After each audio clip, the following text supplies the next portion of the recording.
Good afternoon. This is a hearing of the Chatham Conservation Commission being held on February 14th, 2024, in accordance with the Massachusetts Wetlands Protection Act and the Town of Chatham Wetlands Protection Bylaw and Regulations. My name's Janet Williams, and I serve as the chair. Today's hearing is being broadcast live on Channel 8 and is being recorded for the on-demand archives available on the town's website. It's being conducted in person, by phone, and by video conference. So the agenda, instructions on how to attend, and copies of all documents for review have been posted on the town website. To all participants, whether you're attending by phone or online, please remain muted until you've been recognized by the chair. If you're on the phone, you can mute and unmute by using *6. And if you're online and you're not a commissioner, we ask that you please keep your camera turned off unless you've been recognized, and you can indicate that you wish to speak by using the raised hand feature. And when recognized, please remember to identify yourself for the record. And so that we have a record of a quorum attending today, I'll now ask each commissioner to indicate their presence. Vice Chair Karen Latin. Present. Bob Rawls. Present. Bob Delvecchio is on leave. Mary Sullivan. Present. Elise Gordon. Present. And Cheryl Meservey is not present, but I'm here, so we have established we have a quorum. Before we begin the agenda today, I want to recognize and welcome our newest member, Associate Member Eric Hilbert is joining us today for the first time. Just point out that this is his second go-around serving on the Conservation Commission. He served back in the early 2000s. Under the esteemed leadership of Paul Chamberlain, and back when Kristen Andres was the agent, and so we are thrilled that you are back for round number 2. So welcome to Eric. Thank you. All right, Paul, I think we have a couple of requests for continuances for today, so can we run through those first? Thank you, Madam Chair. Good afternoon, Commissioners. Welcome, Mr. Hilbert. First on the continuation list is 28 Cranberry Lane, Richard and Jill Tepper, map 15J, parcel 18, DEP number SE10-103653. The project was demolition of an existing dwelling and construction of a new dwelling within the buffer zone to a bordering vegetated wetland. The applicants requested a continuance to March 27th, 2024. Okay. Any Next others? on the- Yep, let's go through them. Yeah. Okay, 162 Shore Road, Tom and Michelle Jennings, map 16D, parcel 1529, SE 103650, removal of an existing dwelling, construction of a new dwelling located outside the outer aura, relocation of an existing accessory building, construction of an in-ground swimming pool and hardscaping, abandonment of an existing septic system, and installation of a new IA system, restoration, plantings, and native species. That applicant has requested a continuance to June 5th. Okay. And then one more, I think. 414? Yep. Yeah, 414 Fox Hill Road, map 11, and parcel 5-2, DEP number SE103652. That will be continued to March 6th. All right, thank you very much. You're welcome. All right, with that, Paul Whiteman, who I neglected to introduce, our conservation agent, will now lead us through the rest of the agenda. Thank you, Madam Chair. First on the agenda, we have requested order of conditions that are ready to be reviewed by the Commissioners. 4 Harbor Road, Roger and Elaine Morrill, trustees, map 8A, parcel H9, DEP number SE103665, demolition of an existing swimming pool, patio, and retaining walls, and construction of a new swimming pool, patio, retaining walls, and expanded parking area within the buffer zone to a coastal bank. That is the project. All right, thank you. All right, this draft was made available. All the draft orders of condition were posted on the town website this morning. They are still drafts. There are comments in most of them, including this one, that have been made by various commissioners. But we have the representative for the applicant here today who might have something else to say about it. As far as the order of conditions, I didn't see anything that was problematic. The commission did ask me to confer with the applicant regarding the pruning on the bank And happy to say they've engaged Blue Flax. Teresa's prepared a memo to the commission. She sent it through me, and I didn't forward it on, but we'll get it to you right after the meeting. But they're on board, and we think we'll have something ready to file in late April. That's very good news. Thank you for that. But in the meantime, we're under the understanding that nothing is going to happen on the seaward side of that fence until we go through this process. Okay, that is our understanding as well. Okay, with that, there are a couple of additions, clarifications to what is proposed for mitigation. The existing surfaces will be semi-pervious dry laid. We've been putting that in. Yeah, we don't have any information regarding the date of the installation of the pool and patio. So the commission makes a finding that the assumption is that they predate the Chatham wetlands regulations.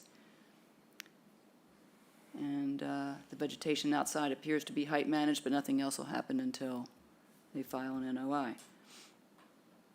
Other comments, edits from commission members? Anybody online or in the audience have any further comments? All right, with that, I will accept all those changes. And ready for a motion. I move that we close the hearing and approve the order of conditions for 4 Harborview Road. Gordon, second. Roll call vote. Bob? Aye. Elise? Aye. Karen? Aye. Mary? Aye. And I vote aye. That is approved. Thank you. Thank you. All right, Paul, what's the next one? Thank you, Madam Chair. Next one is 311 Seapine Road, Julie H. Davis, 2022 Revocable Trust, map 12K, parcel 7, HC 22. DEP number is S103662. The project is proposed addition and septic replacement. That's the project. All right, thank you. Looking at this draft of this order, and I think this was posted after all these comments were provided, but just to make sure, I'll just highlight that an expansion on finding 3 has been added, that the mitigation plan provides for restoration with 21 native shrubs, replacing existing English ivy. There will also be additional native plantings near the property line, consisting of a white oak to replace a cherry near the addition and 8 northern bayberry. And I don't see anything else, so let me ask members if they have other questions, comments, edits. No? No? Nope. Mary, anything? No? Anybody in? the No, room? I'm good. Okay, I guess we're ready then for a motion, and I will accept all those changes. I move that we close the hearing and approve the order of conditions for 311 Seapine Road. Gordon, second. Roll call vote, Bob? Aye. Elise? Aye. Karen? Aye. Mary? Aye. And I vote aye, that's approved. All right, next one, please. Next on the agenda, Madam Chair, 344 Fox Hill Road, Edward M. Fitzgerald and Susan Fitzgerald, Revocable Trust, map 11M, parcel 2-6, DEP number SE103663. The project proposed reinforced salt marsh and fiber roll array, invasive species removal, and installation of native vegetation. All right, this one was reviewed last week, and I had accepted a lot of the changes that people seem to have been in full agreement on, and it left the question of, I gotta pull up my mail because now I can't find, yeah, what I sent to the commission members. The question regards, this is the first time that we have gone through this issue since we promulgated new regulations last summer, in terms of the language that is in the mitigation requirements, both respecting general mitigation requirements, the area of the mitigation, and specific mitigation requirements for the replacement of trees. I am still struggling to find it. Here it is. I got it. So, yeah, I did, yep, I don't believe that these two provisions, and I'll say it's 3B, required mitigation ratios, and 3G, tree removal special mitigation requirements, are inconsistent or incompatible. I think rather that they address two different aspects of mitigation. The first is not anything new. It's what we have been working with for many years, and that is the ratio of the area of the impact to the area of the mitigation. So if the project results in a 100 square foot increase in coverage in, say, the outer aura, 100 square feet of mitigation is required.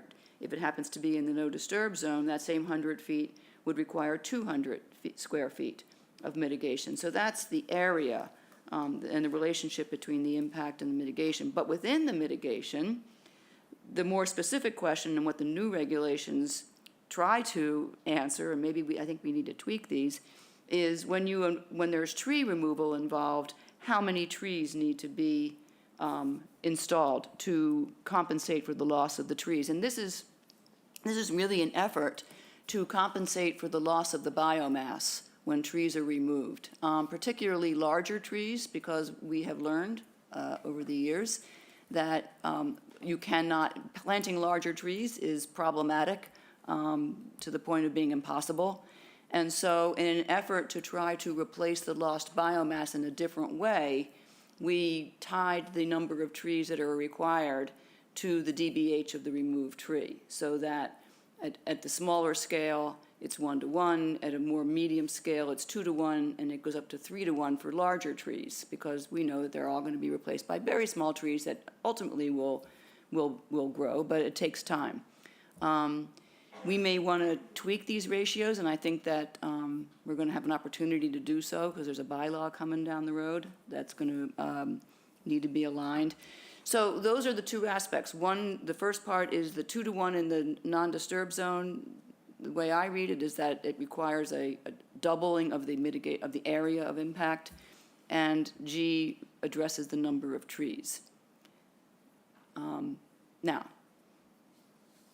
I think there's confusion, and I think our regulation needs some clarification, I should say, to make it clear. But that's my reading of it. So I'm happy to have somebody voice a different reading or a different understanding.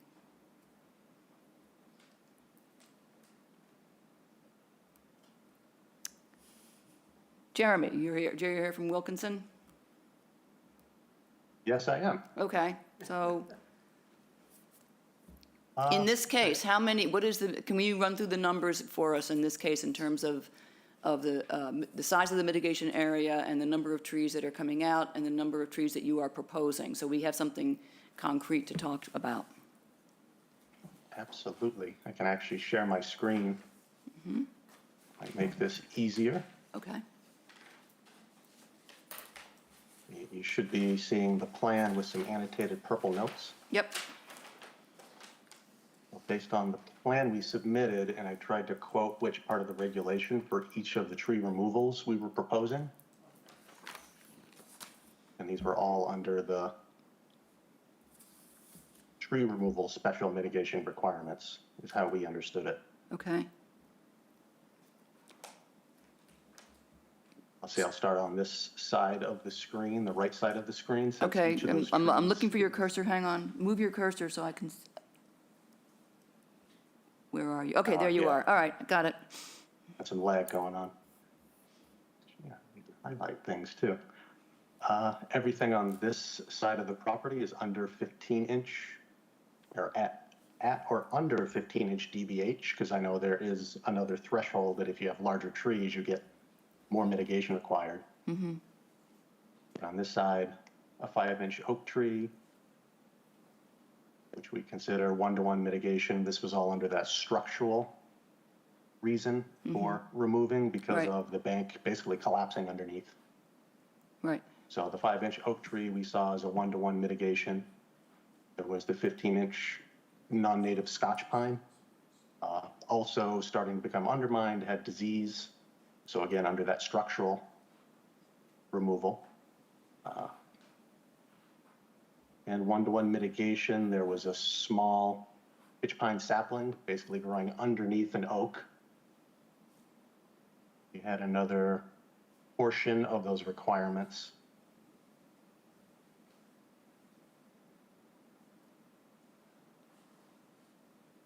I won't read it, but there was one in there about thinning for health, which Okay. is what we put that one under. And the two smaller cedar trees that were going to be just above the fiber roll array, which they are going to be undermined and would be in the way of the construction. So we also propose removal, and for those, we saw the one-to-one. Okay, so what in total, how many are, they're all one-to-one at this point, right? They're all one-to-one. Okay, Except for further back up at the property. I know when Seth presented this project originally, he described the state-listed invasive sycamore maple tree. So invasive species, really diseased. It is larger than 15-inch DBH, so we proposed the 2-to-1 mitigation. so that gets you, Total. good, 7, is that, Yeah, that is on our submitted plan. We added 7 trees to meet what we understood the requirements to be. yeah, okay. All right, what are the issues that people have?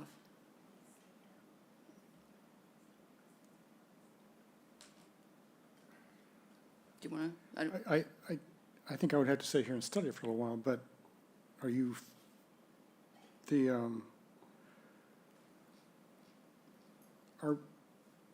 Jeremy, are you in agreement with Janet's assessment of our intended interpretation of the regulations with regard to tree replacement ratios? The way I understood Janet explain it, where the, I should throw it up on the page, is sometimes easier. And I highlighted when Janet talked about the original requirements where they talked about impacted area and the ratio of that area to be mitigated. I'll highlight those sections that gave the 2-to-1 and 3-to-1 ratios that needed to be given. But there's a whole specific section just for tree replacement. Which is what, that's how we interpret it, and we're following, and it sounded like Janet had the same interpretation, so we skipped to the next page to the special mitigation requirement for trees. I won't read through every one, but those were the different requirements that we see that we met, which each were at a 1-to-1 ratio. The one requirement for trees, which did flatly go to your general mitigation ratios, 2-to-1 in the outer area and 3-to-1 in the NDZ, were tied to trees being removed for proposed structures.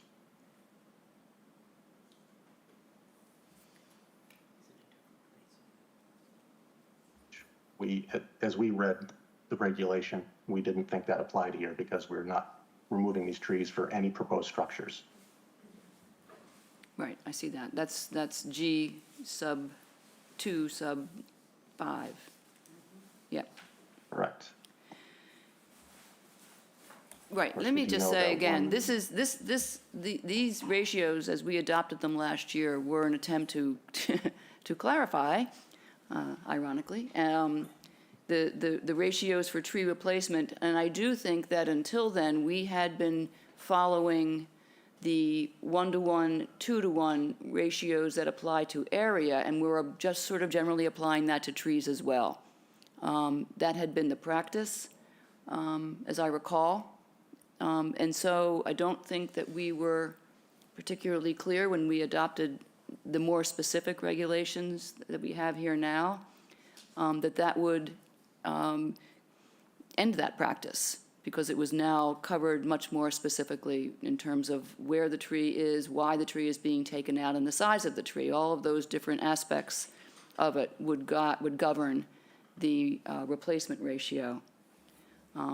That said, I'm not 100% sure that since last summer, as we have moved forward, whether we have been, I'm not sure how we've been applying this until it has been specifically flagged twice at last week's hearing, pushing us to do this deeper dive and look at this language and decide what kinds of clarifications we need to add to it, because we're going to be doing another round of regulation updates coming up soon.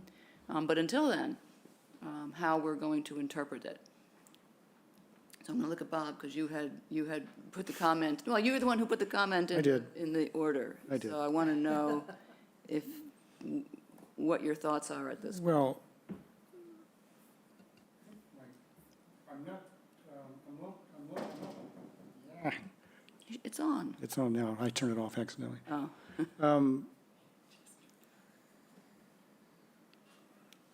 Now he lost his thought. I don't know how many, I would have to have, I think, a similar table to the one that you prepared for the other property that we had this big discussion, the same discussion about, so that I could figure out whether you're meeting what we think the tree replacement ratio requirements are. Because just as I'm sitting here staring at this, I can't figure it out by looking at the map. So we can either accept your interpretation of it, if you're confident that you're interpreting it the same way that Janet described our interpretation of it, or we could work through that ourselves. And I don't know if we have time today to work through that ourselves. no, we don't. I know we don't, right. I agree. So, I don't know. I can't answer the question yes or no. I'm okay with proposed replacement ratio right now without studying it more. So, if somebody else can do the numbers and are satisfied, then I'll be happy to accept that. As described previously today, I think it does meet what Janet said. So I think for this, until we can button up the regulations a our little act bit together. better, One way of putting it. yeah, I think I'm okay with it. There is another concern that we'll have to deal with, another comment. Yeah, getting to that one. I just Okay. wanted to get to this one. But, yeah. Deal with this first. Yeah, no. So I'm okay with it today. Seems to match what Janet said. Elise? Mary, I agree. where do you come out on that, Mary? I agree. I think it's okay for today. I do believe we're going to have to revisit how we phrase things so that everybody's on the same page Okay, in the future. But I think this is good. all right. All right, we'll approve that for the moment and come back to it when we have more time to look at it from a different perspective on what we've put in the regulations. But there are two other issues that I don't know whether you guys resolved last year in finding number one. Proposed project will result in no change in coverage. The question was asked, doesn't the removal of the stairs from the coastal bank constitute a reduction in coverage? Was that I don't know. if addressed? No. I don't remember it. Ah, Yeah, no, that one was not addressed. The other was, but not that.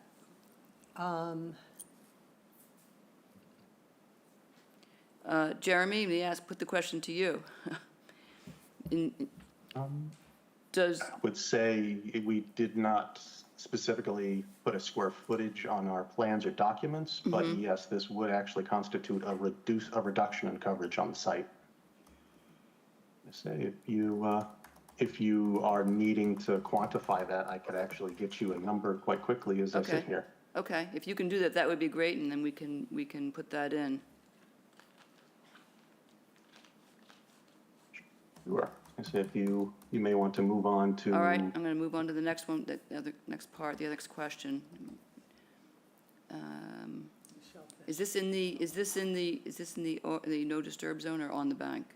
Both? This, oh, I'm muted. The stairs would be Both? on both. Yeah, okay. Match Coastal Bank edge. Okay. Yeah, majority is on Coastal Bank with just a small bit in the NDZ. On the NDZ, okay. We did have a letter from the Shellfish Constable, who expressed some concerns about whether the project would impede access to the shellfishing beds in the area. Did you have a response to your, while you're calculating the square footage of the stairs? I'm giving you another question. Did you guys have a I can response multitask. to the concerns that the Shellfish Constable raised in her comment letter? Yes, I do know during the first hearing, Seth touched on this subject, that everything we're proposing is above mean high water. So at this point now, we wouldn't consider it a shellfish bed. And also there was discussion of access for shell fishermen. If I remember correctly, Seth also had mentioned that legally shell fishermen can legally access below mean high water, which they still would be able to do on this site. I believe those were the concerns. Okay. But were those, was that raised before or after the Shellfish Constable wrote the comment letter? When Seth was in the first hearing, that was the first time we had heard about the concerns from the Shellfish Constable, and he did, I'm just basically rephrasing what he mentioned in the first hearing. I know we did not discuss this at the last hearing for the OOC review and approval. Okay.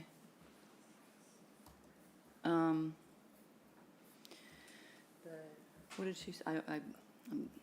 I'm pulling up the letter now. It's dated January 9th, and we heard it on January 10th.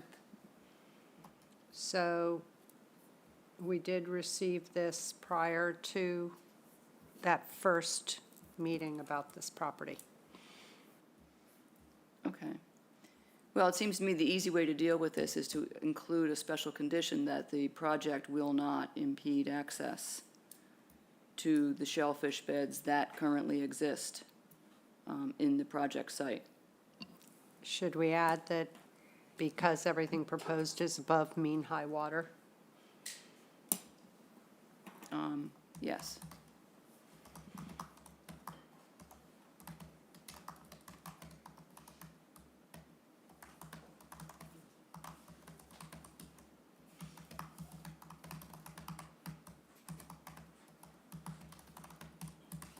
Okay. Is that okay with you, that just you're not going to be able, don't impede access to whatever beds happen to be there that people need to reach? Do we already take too much group. Do we need to be concerned about projecting into the future, sea level rise, all of a sudden, mean high water is no longer an option? Is that, or just something that the future takes care of? Future, yeah, because mean high water will move, yeah. But no matter where mean high water is, the project still can't impede access to the shellfish beds. So if water rises, The beds will move up, most likely. oh, that's true. We move landward. Yeah, that's true. Okay. Yep. Okay. All right. Any other questions, comments? All right. I think we're ready for a motion then. We need close to this. know the decrease. What is the, thank you, Karen. Yep, Jeremy, do you have a figure? thank you. 220 square feet.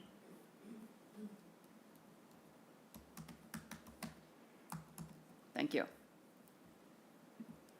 All right, with that, we're ready for a motion. Okay, I move that we close the hearing and approve the order of conditions for 344 Fox Hill Road. Gordon, second. Roll call vote. Bob? Aye. Elise? Aye. Karen? Aye. Mary? Aye. And I vote aye. Thank you. Thank you, Jeremy. Thank That you all is very much. approved. All right, Paul, moving on to the request for the extension. Thank you, Madam Chair. We have one request for an extension.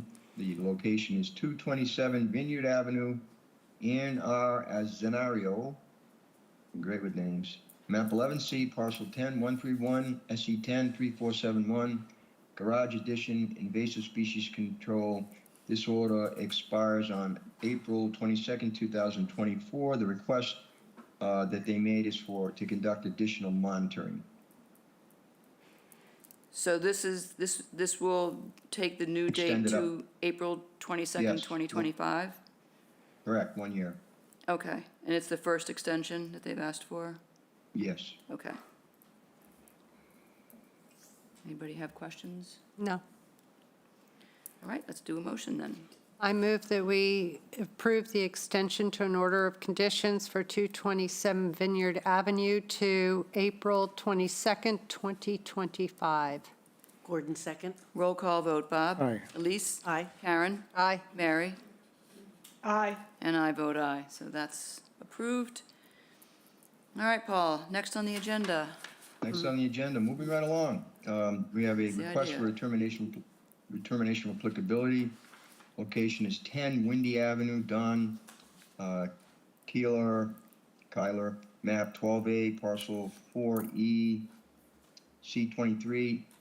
This is a project for removal and treatment of our favorite invasive species, Japanese knotweed, Oh. and to replace that with native vegetation. I don't know, my favorite is Phragmites, but never mind. We can argue about that later. Yeah, they're a close tie. Good afternoon, everyone. Teresa Sprague with Blue Flax Design here on behalf of Don Keller. So I don't know if you had an opportunity to go out and look at the site, but we have some photographs of the area. So the house reconstruction happened some time ago, and at that time, some fill was brought in and regrading was done around the house. So you can see the house is up higher, slopes steeply down towards the east, north, and south. And that regrading was all done as part of the home construction. And it appears that when the fill for that regrading was brought in, it was likely infested with Japanese knotweed. So knotweed has quickly taken over that entire area. It's shaded on green in the plan we've included in our land management plan. Don Keller reached out to me at the end of the season. Unfortunately, it was a little too late for us to get in and get a treatment completed in the fall when the treatment time of year is. And he has had, a landscaper has just been cutting it back. I did go out there in November, saw a small growth of knotweed, but it wasn't high enough for us to treat at that time. So we've put together this management plan to manage the invasive species. We'll be cutting it back starting in May through the growing season, allowing it to grow up to about knee-high so that we can treat it in late August, early September at the appropriate time of year. This all falls within the 100-foot buffer zone to a coastal bank. This is a coastal bank based as a vertical buffer to floodwaters. It's not a sediment source. All of the work is proposed. And then in addition to that, there's some other invasive vegetation on the site: shrub honeysuckle, Asiatic bittersweet, multiflora rose, porcelain berry. That's all in the area that's shaded in yellow on the plan. Again, this does fall mostly within the 100-foot buffer. There's some area of invasive vegetation that's outside of jurisdiction. We would be proposing to remove that invasive vegetation as well while we're doing this project. We would propose to leave a mow strip so that we're able to prevent that vegetation from moving back in from the areas off property. And then plant the invasive management area with 80 native shrubs, including bayberry, arrowwood viburnum, and winterberry holly, inkberry holly. In the area where we're proposing to do the Japanese knotweed management, we would seed that area, blanket that. We would seed that with just an annual ryegrass for now, because we know we're going to be needing to do follow-up treatment. After the second or third year of treatment, once we've gotten about 80% control, we would seed that with a warm season native grass mix, reblanket, and then allow that grass mix to stabilize that slope. As you know, Japanese knotweed takes consistent and persistent management. We are looking at 3 to 5 years, we think, before we get 90+% control of the Japanese knotweed on the site, because it's so infested and the area is so large. So we will be looking to manage this intensely for the first 2 to 3 years, and then doing follow-up management continually until we get that 95% control, and then monitoring and spot treating as necessary if we see it come back. Okay, thank you. It is a very impressive area. When was the regrading done, and how long did it take to reach this point? Honestly, I'm not sure. We have some plans that Thad Eldridge provided us back when it was Eldridge Surveying. So this was 2006 when this regrading, so it was sometime in the early 2000s when the house was constructed and the grading took place. I just got wind of it this fall, this problem, so I'm assuming that it probably started small and then continued to spread and spread and spread. As it does incredibly quickly. Incredibly quickly, and I think they've been trying to cut it back, hoping that that was going to control it, and then realized that they needed to do some more intensive control. So that brings up, I was interested in the reference to part of the treatment process is regular mowing through next year. Is that, now I haven't seen that before with knotweed. I've only ever seen you cut at the end of, in September or so and inject at that point. No, we'll cut it throughout the growing season. We want to try and outcompete some of the carbohydrate stores in the root system and weaken the plant so that when we do treat it in the fall, we'll get more effective treatment. So we will cut it back as soon as it starts to grow in May. We'll start cutting it back to the ground. We'll do our last cut back usually in mid-July so that it has enough time to grow back that we can effectively treat it at the end of August, beginning of September. Would that prevent it from flowering and seeding? So It doesn't have to seed or flower in order for the treatment to be effective. It's more the time of year. So we're treating it when the plant would be in flower, but it doesn't actually have to produce flowers itself. And as a matter of fact, we don't treat it while it's flowering because it does attract pollinators. So we try and treat it as soon as it's done flowering. So we have that window of late August through early November, and it also depends on the growing season.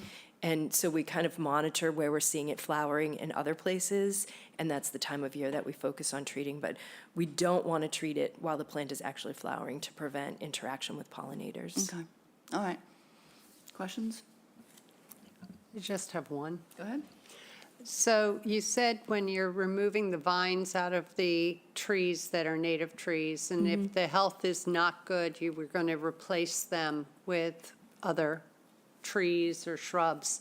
I assume at that time you would notify the agent and get approval? Yeah, absolutely, and there's really Okay. no trees. The trees are just outside of this property, so we'll remove the vines that are growing into the property, cut them back, treat them, but we're not treating anything off property, and the cedar Right. trees are mainly off property. Oh, okay. So it's really just the shrub material that's on this particular property. There does appear to be a little bit of a footpath. There's a split rail Yeah. fence, and there appears to be a little bit of a footpath. I'm not sure who maintains that or how that's managed, but there is a little bit of a footpath in there, but we would propose a strip along the edge of the property line just to prevent the invasive vegetation from the neighboring property to the east from moving in. Great, thank you. Questions? Teresa, have there been any mitigation areas on this property in the past? I don't believe so. I'm not sure. I looked back at the general plan that was provided that was done by Eldridge Surveying at the time before it was east-southeast, and I don't believe any mitigation was required for the construction of the house. It's all outside of jurisdictional area.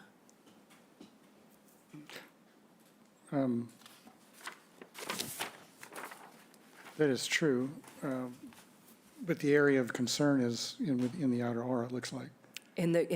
For the regrading, yes. Yeah. And I don't know the history, I apologize. So, but it's you have no reason to think that there was ever any mitigation? There was nothing planted in this area. Okay.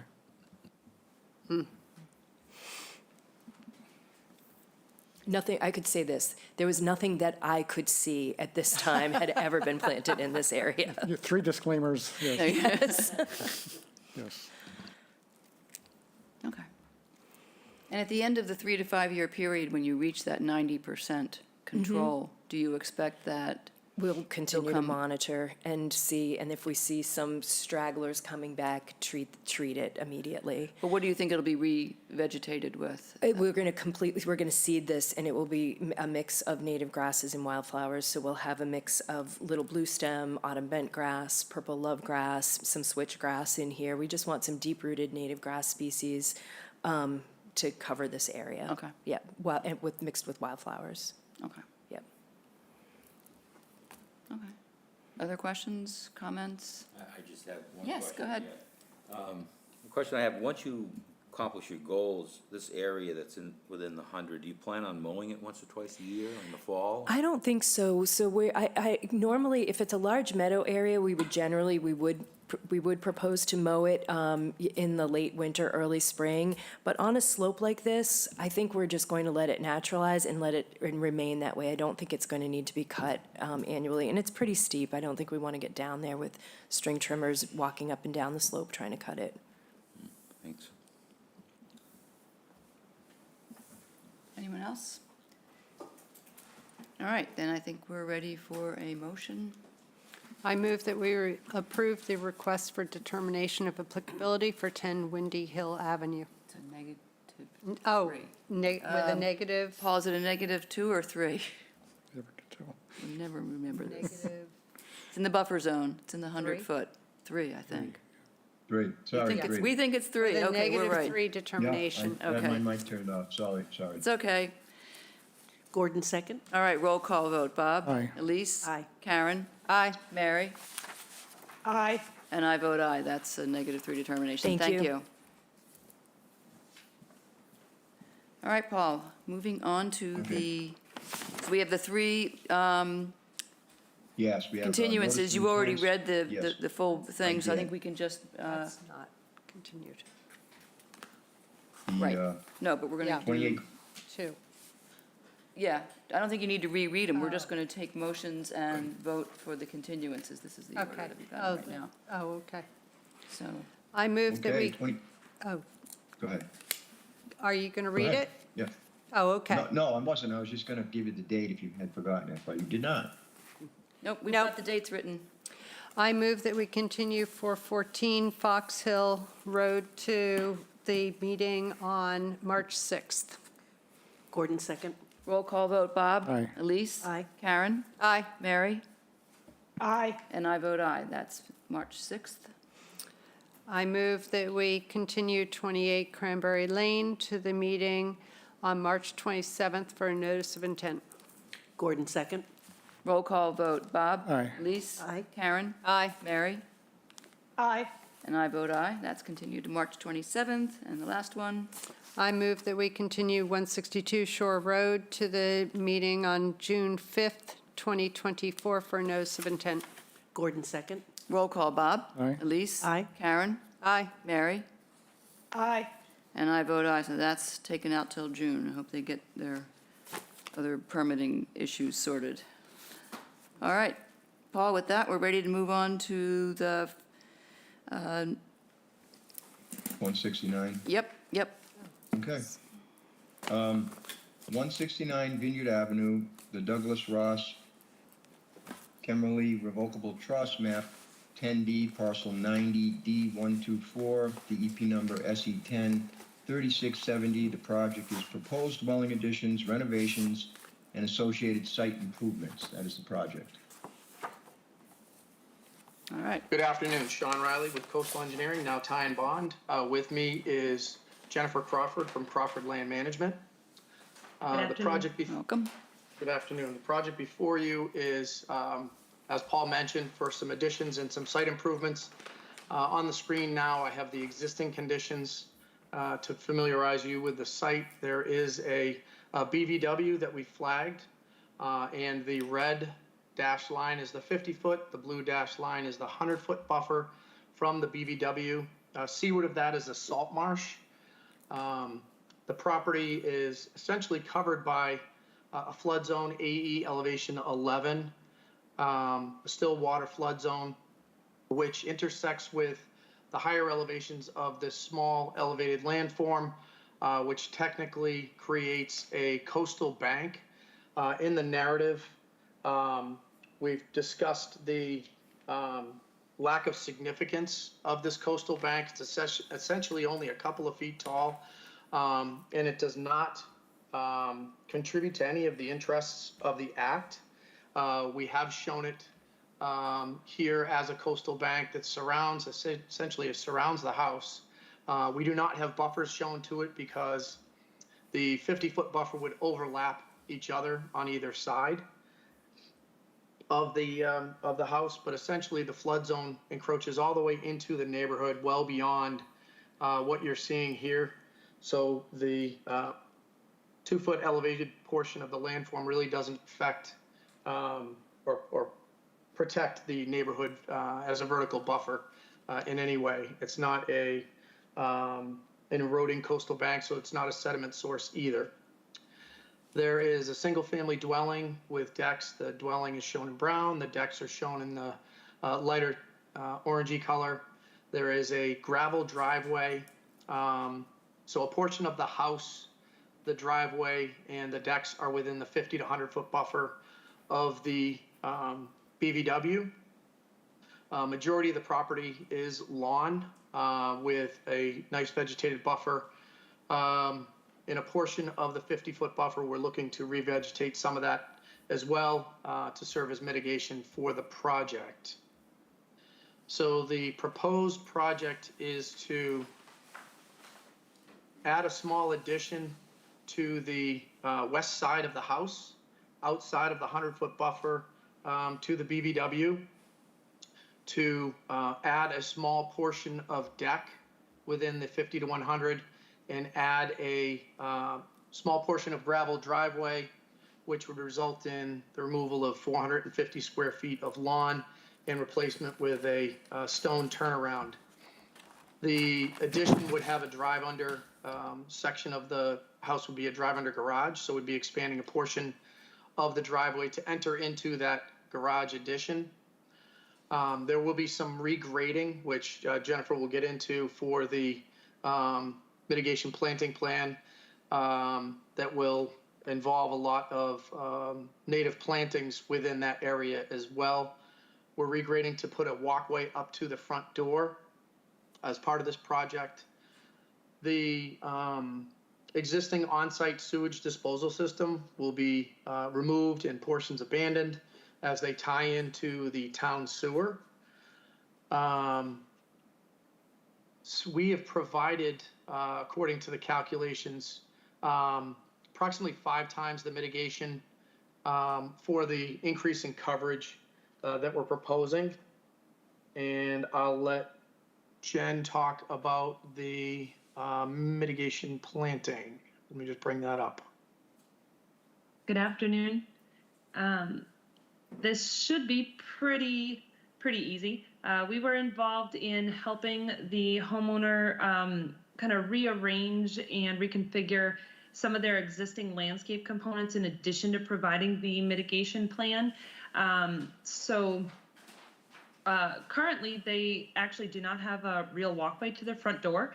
And with the addition, the entrances to the main house remain the same, and the entrance to the addition actually is from that same side of the house as well. So we have provided them with an actual walkway so that they can get to their front door. As Sean mentioned, the slope that walkway has to go up will need to be regraded in order to make that passage more feasible. So the area right now is basically overgrown landscape plants that have been in there for a very long time. And so once it gets regraded, that area will be revegetated with landscape plants from your approved lists, as is noted on our plan. With the other portions of the property, we're basically simply providing new steps from the current deck down, because it will need to be reconfigured. And then we reconfigured the driveway. So we actually pulled portions that are right up against that 50-foot buffer to the BVW. We reduced in those areas, and with the additional tuck under garage, we needed the ability to be able to easily traverse and come in and out of the site. And in the center island that you see, there are existing mature landscape plantings that one of the homeowners is actually very into horticulture, so to speak. So they were near and dear to his heart. So we actually designed the turnaround while being able to maintain those mature landscape plantings in the center island. In terms of the naturalized areas of the property, really the only notable invasive on a portion of the property is the Phragmites that's growing in the salt marsh. For this particular project, we decided that it was because there is such a healthy stratified plant community all along the border of this salt marsh with native tree canopy, a very robust native shrub buffer to that salt marsh, as well as herbaceous species. We decided that instead of trying to tackle Phragmites that really was on property as well as vastly off property throughout this whole marsh system, we thought that the better route was to complete some lawn removal activities within that 50-foot buffer and within that 100-foot buffer, but to really add connectivity to the existing healthy naturalized area that exists along that salt marsh. So that's what you see illustrated on our plan. All of the light gray area is representative of what is already naturalized and is very robust and dense. And so the darker gray are the mitigation plantings that we have chosen to provide in the form of lawn removal for that over 2,600 square feet. I think that I will just leave it at that. That touches all of the highlights of the project and allow you to ask whatever questions you'd like. All right, thank you very much. I will open it to questions from commission members. Anybody want to jump in, or? I have a question. Yes, go ahead. Eric, you go first. Yeah, I just find it unusual that the limit of construction, I don't know, whether they're gonna be hay bales or that they're in the no disturb. Usually your limit is within the, is out of the 50. It looks like you got the wall right up to the 50. So then it forces you to put the limit of work or the hay bales or whatever you're gonna use in the no disturb. That's because a portion of the existing driveway actually runs right along that 50-foot buffer. So we need to allow ourselves a little bit of extra room in order to pull it back and take it out of that area. So that's the only reason why it's really there. There's no part of that limit of work that's required for the addition.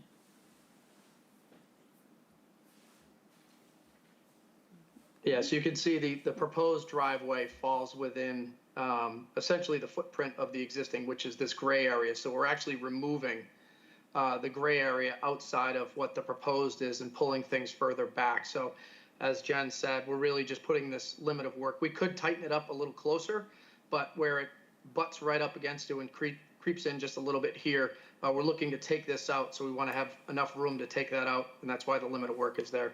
And as she said, we're not doing any other work other than the removal of lawn and mitigation plantings in close proximity to the 50. Does that answer your question? Yes. Okay, Karen, you have questions? I don't at this point. Bob? Thank you. Yes, Jen, normally when I look at a plan with this much mitigation and it's arranged in a sort of a long, skinny configuration, I get nervous about vases encroaching and swallowing it up. But I hear you say that on this property, there isn't much, and there aren't many invasives that are on the outside of that mitigation area that would pose a danger. Is that what I'm hearing you say? Yes, that's correct. So you're absolutely right, Bob.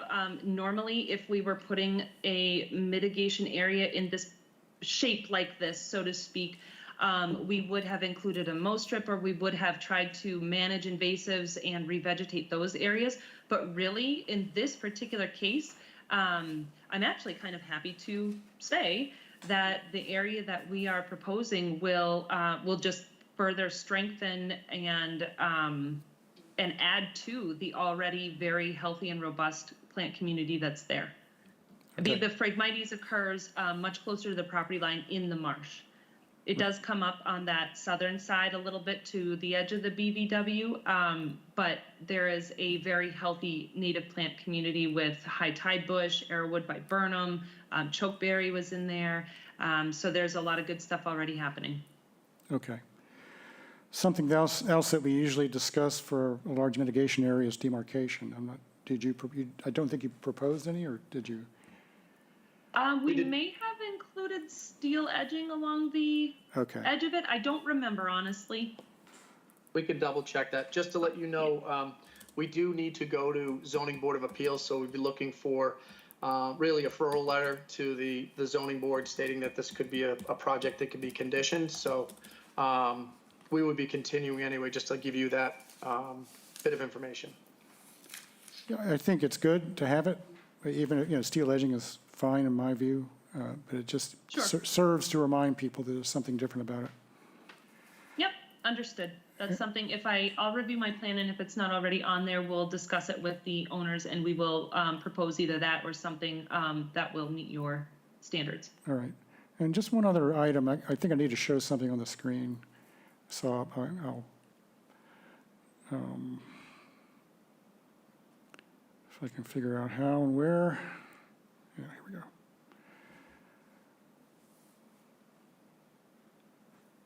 So there's this path sort of going down into the wetland area, and I don't see it depicted on your plan. When I went down that path, it just sort of disappeared within what I thought were invasives, but, and it just sort of disappeared before it got to the water, so I'm not sure what its purpose is, but it seems like it ought to be accounted for in your plan in one way or another. We can check I with the believe- homeowner and see what the use is. Do you know, Jennifer? I don't know what the actual use is, but I do believe that if I'm remembering right, I think that corner ends up becoming part of our mitigation area. So I think essentially it would be, Removed. why don't we clarify the use of that if there is a use, a current use with the current homeowner. Okay. Thank you. And I believe that is it for me. Okay, thank you. Elise? Okay. Mary, any questions? No, I'm good. Okay, I have a couple. Do you have a date for the ZBA The 22nd. of this month? Okay, Yes. that's fine. I want to ask about the pitch pines in the Yep. front of the house that are slated for removal. There are 3. One Yes. appears to be, well, I guess I'll ask you to do 2 things. One is justify the removal on the basis of our regulations and the grounds for removal of trees, and secondly, to explain about the size, because they're very large, so, and what the proposal for replacing is. Yep, so they are outside there is also one by the shed that is Oh, they're not outside of shown on jurisdiction. the engineer's plan, it is shown on my plan. Honestly, Janet, the reason being, the one by the shed is leaning, and I actually have photos of that I'm happy to submit. And then the 3 in front of the house, there is a very large oak tree that's growing just, let's see, there's my plan. Yep. There's a very large oak tree, so Sean, if you showed down on the southern part, right by where your hand is, there's a large Right white oak the tree edge, there yeah. that, Oh, here. Yep. that we would like to maintain, but the 3 pitch pine appear as though they are, you're right, they are large, and that's basically the reason for it, just because they are growing rather close to a very small house, and they are very large trees. Yep. And the homeowner has seen some change in them over the last few years, so they asked that we request to remove them. So even though they are outside of the 100-foot buffer to Yep. the BVW, Yep. we recognize that they are in your jurisdiction, so we did propose one-to-one replacement for those, and those trees are shown in the mitigation area closer to the BVW. So those are As the part of eastern that. red cedars and the tupelos? Is that- That's correct. Okay. All right, so that makes sense then. Thank you for that explanation. Yep. All right, I don't have any other questions. I think then that, given all we need from you is to let us know, and you can do it through the agent, through Paul, about the use of that path, and whether, if it's staying, put it on the plan, please, so that it shows up at certificate of compliance time. And the demarcation. And, yeah, we'll put that in the order Yep. of conditions, that there'll be a steel edging demarcation. I think then we're ready to schedule for the 28th of February. I think so. Okay, All right, I move that we continue 169 Vineyard Avenue to the meeting on February 28th for an order of conditions. Gordon second. roll call vote, Bob? Aye. Elise? Aye. Karen? Aye. Mary? Aye. And I vote aye. We'll see you back here, and you can talk with Paul between now and then about resolving those last little details. Sounds good. Thank you. Perfect. Okay, thank you. Thank you. All right, Paul, what do we have next? We have the airport next. Nope. We have a Oh, I restoration missed one? order. Oh, you want to go to that one first? Okay. Well, Yeah, I want to get, um, I don't know, is that, all right, how so did the Janet, do you final, want to, I'm sorry, but I'm looking at a different. Yeah, We we can- all have different orders. These next three things, if, I will ask your indulgence, if the airport is scheduled for next, we have four very small things that will come up and go, and we can clear them out, and not have people wait, which I think would be better. So if we could do, move on to Geranium Drive. sure. So we have the final restoration order ready to go. Yep, Don't think Mr. Riley's there today, is he? nope, he's not No. here. Okay. All right, so we're just hammering out those last details, Yep. and issue it. Okay. We do have a draft of the restoration order that's been posted. So let me ask members if anybody has any last comments, questions, edits, changes. Yay, we're going to issue those. I did put just one addition to the last requirement, special restoration requirement, which is, it says no pruning or topping of any trees, but I added or vegetation in the Right. resource area or the aura, just to be sure. Okay, that makes sense. Okay, then I think we're ready for a motion. I move that we approve the restoration order for 77 Geranium Drive. Gordon second. Okay, roll call vote. Bob? Aye. Elise? Aye. Karen? Aye. Mary? Aye. And I vote aye, that's approved and issued, yay. Where's Mr. Capodalupo? He's not here today on the final day of that, yeah. All right, Paul, let's run through these certificates of compliance. Sure. First on the list is 10 Sedge Lane, Hill and Dale Nominee Trust, care of the MP Group, map 13M, parcels 47-810, SE10 3272. Slope stabilization measures and geotech bags, SEA bag embankment with sand cover. These are Bob Perry's. Actually, 10 and 197 are joined together on the ground, basically. If Mr. Perry's there, you could recognize him, Nope, but. he's he not ju- here. Okay. He just sent me, he didn't have any written ongoing conditions specified, so I covered those with him this morning. This, as you know, was a bank stabilization project using the geobags, geotextile bags. And they were configured along the bank, and once filled, they were adjusted and stabilized over time. There was also sand that was placed over the bags, and some plantings as well. They've done well. Compatible nourishment was used. Bob had a good history for the last 3 years. This order was issued in 2018. and he gave a good record of the monitoring and the existing conditions at those times. His application is complete. He's got everything that he needs to have. He's got the as-built plan. He's made a certification. He is asking for an ongoing condition on this one for maintaining sand cover for UV protection with agent notification. Yep. So he just wants to protect the bags from ultraviolet light and then ongoing planting. Okay, we're for that. All right? And there is, this happens once in a while. I didn't write this, but there were, we put standard conditions in an order about structures on coastal banks that they're prohibited. In this case, these bags were considered a coastal structure. So there's a condition in here that will strike out in the, it's ongoing, but we'll take it out of the issuance when we do it. Okay.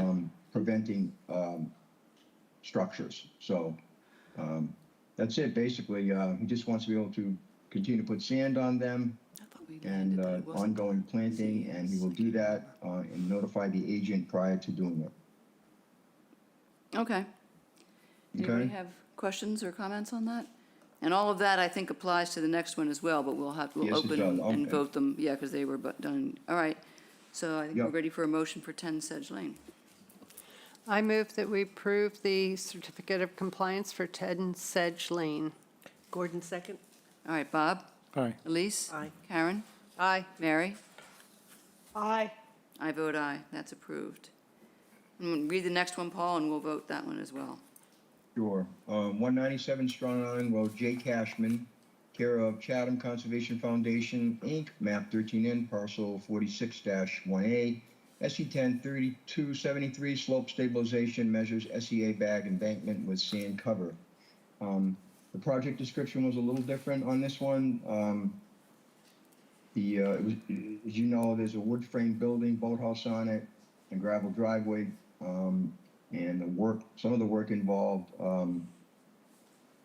in addition to the shoreline protection, storage with regard to that structure. There's a ramp, if you want to call it that, that is put out during the season and pulled up during non-seasonal periods. But again, it's the same project of the bank stabilization with the bags and the sand and the same ongoing conditions, and also removing the ones that I mentioned probably should be removed. Okay. Questions? No. Motion? I move that we approve the certificate of compliance for 197 Strong Island Road. Gordon second. Okay, Bob? Aye. Elise? Aye. Karen? Aye. Mary? Aye. And I vote aye. Last one, Paul. Last one, 46 Strong Island Road, Chris, Dietrich, map 13M, parcel 42-C45, SE 103530. Removal of dwelling, sewage hold system, and hardscape, construction of a new dwelling, pool and hardscape. This order was only issued in 2022. I called the applicant this morning. He is a builder, apparently, and this is on the market. It's supposed to be sold in 2 weeks. I said, you need to withdraw it without prejudice because you haven't completed the growing seasons that are required in the order. The application was very incomplete. The form wasn't filled out. It just, not acceptable in terms of the standard that we're now asking people to do when they file their certificates of compliance. So he is going to go back to the folks that are involved with the sale and talk to the lawyers and see if he can get them to do something with escrow money. But the bottom line is he's withdrawing it without prejudice at this time. Okay, do we need to approve that request to withdraw, or what do we do? That's always a good idea. Okay, Voting's always good. okay. So Right. we're going to approve the request to withdraw without prejudice. Question, Go Bob. ahead. Are they going to come back? Yeah, I think he's going to try to make the sale go forward, but as you know, that'll involve personal business between the attorneys, the buyer, the seller, probably holding back money. And even then, he's still got the issue with the plants. So Right. The best they'll get is a partial, and then, because we'll Yeah, have you to can get a wait. partial, or we Yeah. could, you know, you This is guys only have in done the last past put year. it, allowed escrow money to be put in, as long as someone's willing to take responsibility for those plans. Yep, It can happen, so yeah. He'll be back. okay. Okay, all right. I move that we approve the withdrawal without prejudice of the certificate of compliance for 146 Strong Island Road. Gordon second. All right, Bob? Aye. Elise? Aye. Karen? Aye. Mary? Aye. I vote aye. That is withdrawn. We'll see them back here later.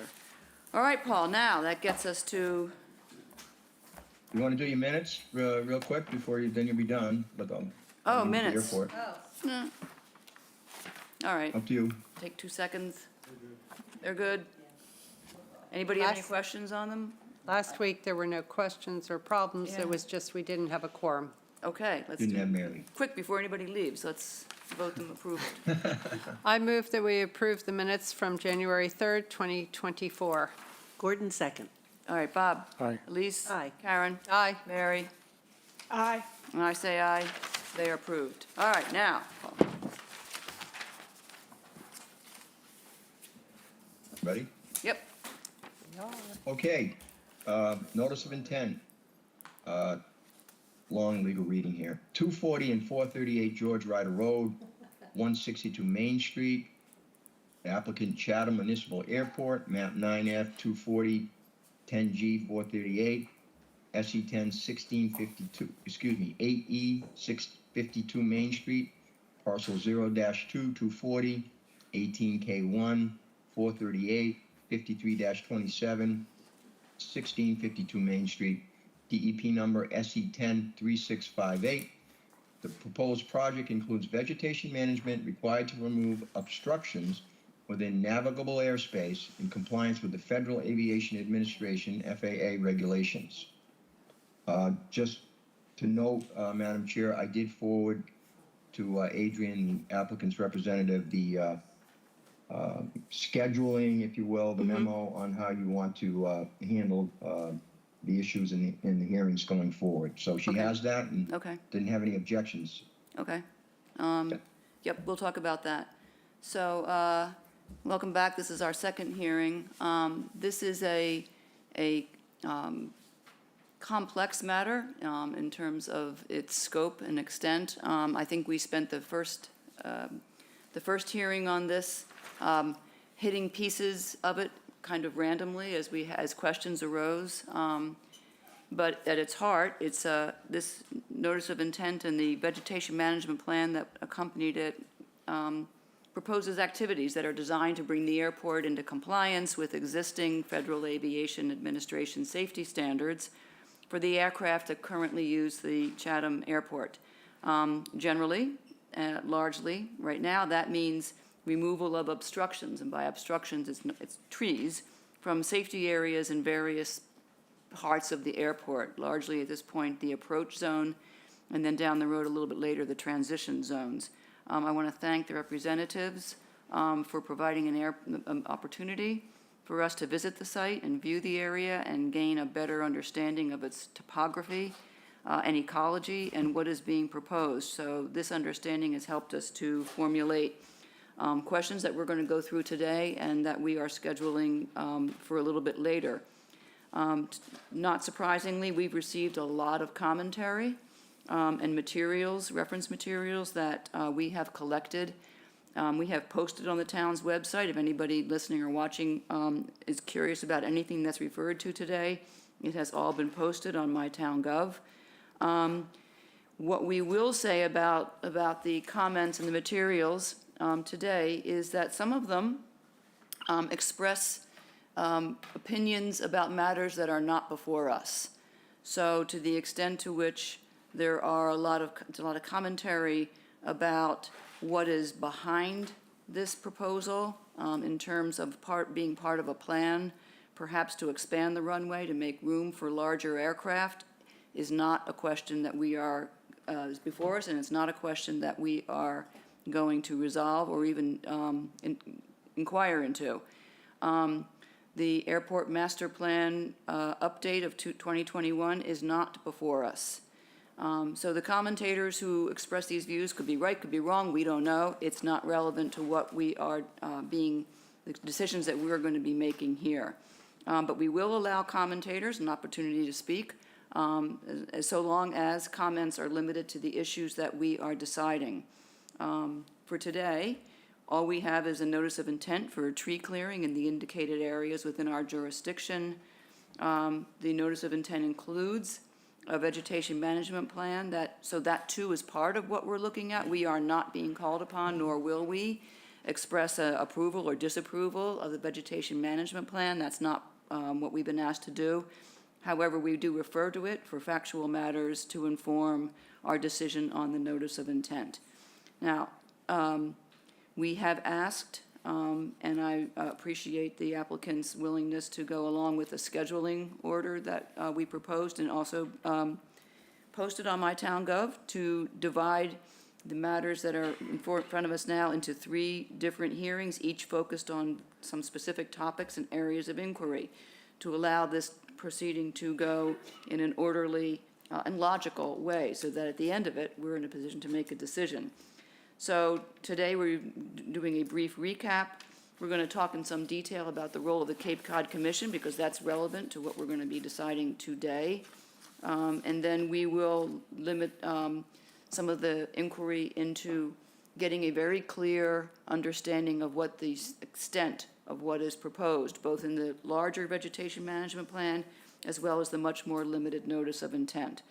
But before we get there, I just want to put this into context so that everybody is clear about where this has arisen in a much larger process involving the airport.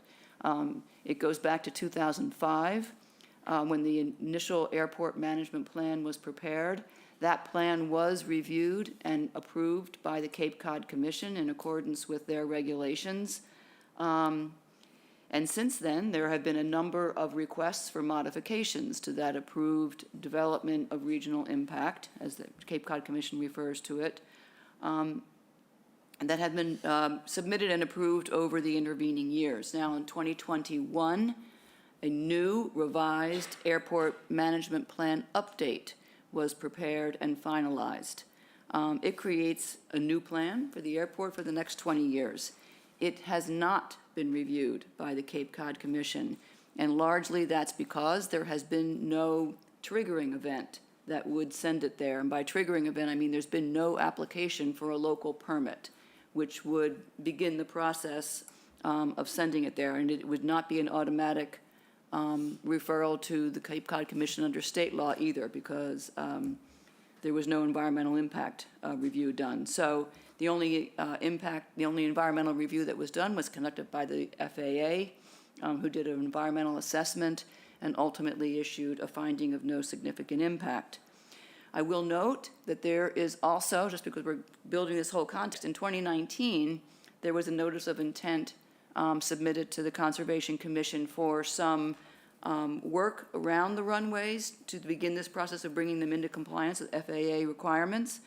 An order of conditions was issued with mitigation requirements in 2019. That is still open. It has not been closed. No certificate of compliance has been requested or issued, and I don't frankly know at this point. We'll find out later the status of the mitigation requirements that were in that notice, in that order of conditions.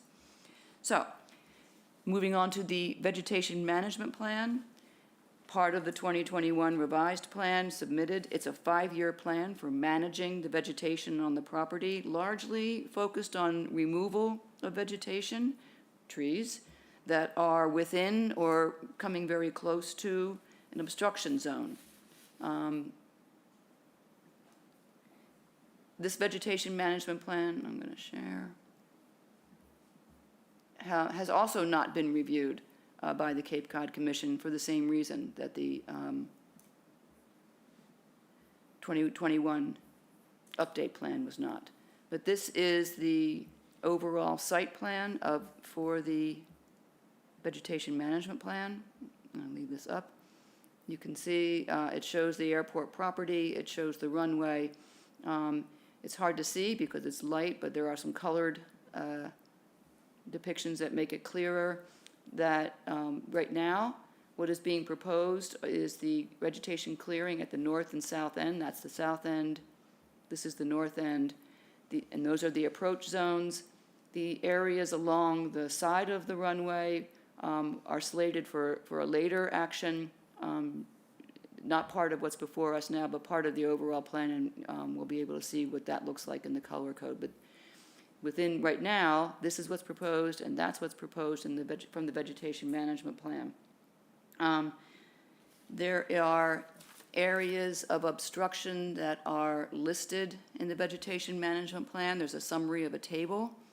So roughly 36.6 acres on airport property is subject to the vegetation management plan that has vegetation that is intruding into the obstruction zone. Off airport property where there are legal permissions in place to do the work come to 7.07 acres, and off area property where there is not currently easements or other permissions to do the work, so that is much further down the road, is 11.81 acres.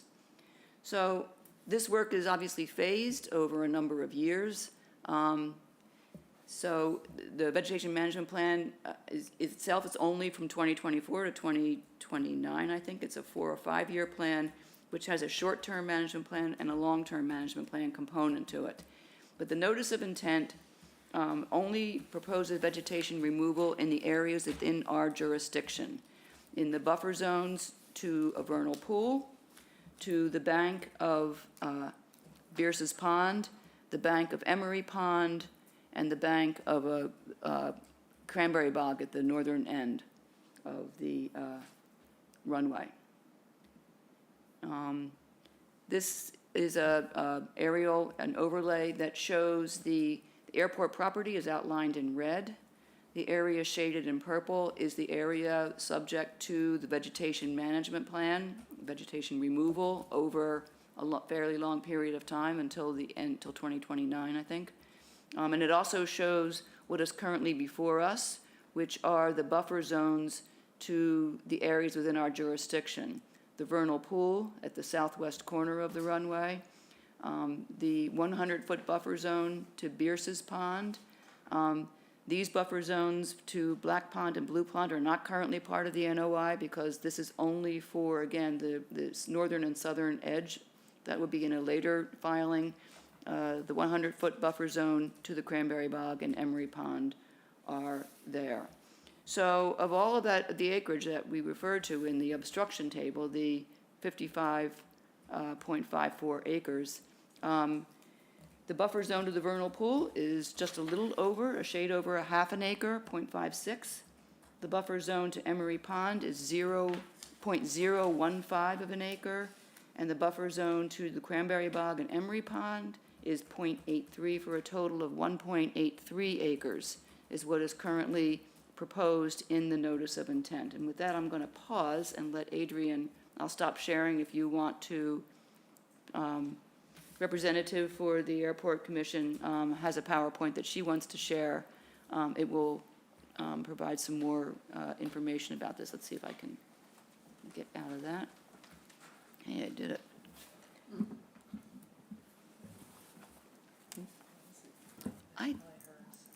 Yes, that's hers. Is that your computer showing? Yes. Yes, yes. Very it's nice. The Like town's that. computer, but the one I'll be using, yes. Okay.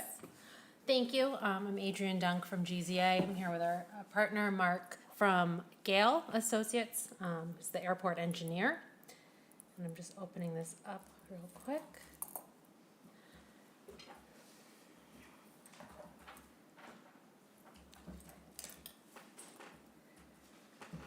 And we won't use all of the PowerPoint that I prepared because it was prepared before we received the memo of the hearing schedule, so some of this material will be discussed at a future date. So as you so clearly stated, our purpose is to comply with the FAA regulations. And so the need is really to perform this vegetation management that has not been performed previously. We've been asked a couple times, why now? What's changed? And the answer is that it's needed to be done, and funding is currently available and has been procured, so now is the time to do it. There hasn't been a triggering event to do it now. It's just that it's needed to be done, and with additional grant opportunities available, now's the time to do it. Just to discuss, because I know there's a lot of airport-specific and VMP-specific terminology, I just wanted to recap these so that we're all using the same language. The Part 77 surfaces, there's the primary surface, which is the flat grassy area around the runway. And these two graphics depict the same thing, but some people maybe find one more readily interpretable than the other. So there's the runway and the primary surface around the runway. That's maintained as grass. Then there's the approach surface, which extends at this airport from either end of the airport as planes can land and take off in either direction. Those are a more shallow surface because that is obviously what the plane is going to be going up and down across. Then there's also the transition surfaces, and the transition surfaces rise parallel to the length of the runway, and they're a more steeply angled surface because they have to do more with sight lines and emergencies versus your everyday takeoff and landing procedures. We also talk in our VMP and in our NOI about maximum allowable height. And so in this little schematic, we can see the primary surface, the grassy area around the runway, and our Part 77 approach surface going up from that. The maximum allowable height per this procedure is 10 feet below the Part 77 surface. The purpose of that is to create additional safety and to minimize having to go back to the site every year or cutting things that are, just in time for safety. Creates a buffer. So in this little schematic, the orange-colored trees would be removed because they exceed the maximum allowable height, even though only some of them exceed the Part 77 surface. The tree in black and the little shrubs and herbaceous icon, they would remain because they're below that maximum allowable height. So when we talk about our cutting heights, we're talking about that maximum allowable height, which is a designated 10 feet below the Part 77 surface. This is an idealized schematic where obviously the ground is flat. In real life, there's quite a bit of topography around the airport. And so the Part 77 surface and the maximum allowable height remain parallel to one another and include and account for the ground surface. So they may have, some areas closer to the primary surface where vegetation can be taller if it's in a low spot. But this is the process behind determining that and the cutting height. So the VMP, the Vegetation Management Plan, is a document that's prepared in accordance with state procedures. And it does include all of the proposed management efforts for vegetation that are anticipated at the airport. As mentioned, it has that short-term plan, which is generally executed to bring the airport into compliance, and then the long-term plan, which keeps it in compliance. So a big part of the long-term plan involves monitoring, and not necessarily active cutting or potentially very selective cutting of an obstacle or two versus the short-term plan where more of the bulk of the work happens. The vegetation management plan and the procedure to do that came forth from an environmental impact report process that Mass DEP undertook with the MEPA office in the early 90s. And they actually completed quite a bit of study. They did 5 years of post-cutting studies at 10 airports statewide to come up with the best management practices. And that's what we utilized to develop this plan. This is from the vegetation management plan. So this is showing the short-term work. This is all the work in the short-term active work the airport anticipates needing to do.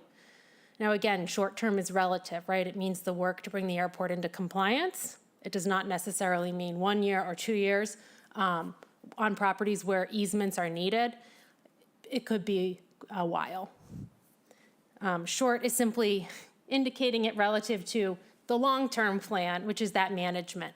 So you'll see some areas are small in the short-term plan. There's a few obstructions, but they're larger in the long-term plan because there's going to be a wider net of monitoring to keep the vegetation below that maximum allowable height. In the vegetation management plan are yearly operational plans, or YOPs. And this lays out a plan for each of the next 5 years. The goal of the YOP, of this first one, is that all short-term work would occur. So we set a goal of getting all of those access agreements, getting any necessary permits to bring the airport fully into compliance in 5 years. The reality is that it will probably take longer than that. So the process the state has laid out is that at the end of the 5 years, the airport comes back to the Conservation Commission and reports back and says, you know, this is what we planned for year 1, we did it, we reported along the way. Year 2, we planned XYZ. Funding wasn't available, we weren't able to do it, so we did it in year 3 instead. Or we didn't do it yet. And we lay out a new 5-year plan moving forward. That way there's that reporting back to the Conservation Commission on what we've done, what we plan to do every 5 years. If work is proposed on properties that are included in the vegetation management plan, but for which no access agreement exists now, today, when we submitted the notice of intent, to do work on those properties, if it's jurisdictional, would require an amendment to the order of conditions. So additional jurisdictional work outside of what you approved today would require us to return for some future permitting. If there's other areas of work that aren't in the VMP, that would actually almost restart this process, and we would need to do an amended vegetation management plan. So we're not at bullet point 2 or 3, but I just wanted to lay out what would make the airport come back to the Conservation Commission and what is the level of effort for each of those return trips, should they occur. So today, currently, we are seeking a 5-year maintenance order of conditions from the Conservation Commission for vegetation management. I will clarify here, Janet, we're seeking authorization for all of the work in the YOP, in the 5-year YOP. So that includes the 2025 work, as well as the scheduled 2027 to 2029 work. So that does include an additional about 1.2 acres of ARA work on the transitional surfaces. So there's 4 properties that are under consideration right now, or that have easements existing. 2 of them contain wetland resources and/or the buffer zone or ARA, where we would be seeking permission. So here at the runway 6 end, you identified the 2024 work previously around the vernal pool and the bank to Beers's Pond. And then the 2027 to 2029 work is on the transition surface, and it includes the ARA to Black Pond.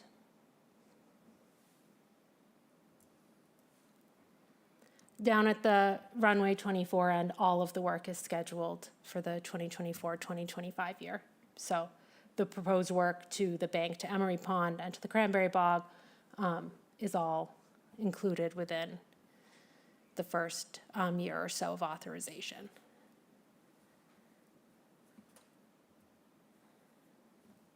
This is starting to get into means and methods, which I believe is for next week or next time, as well as compliance.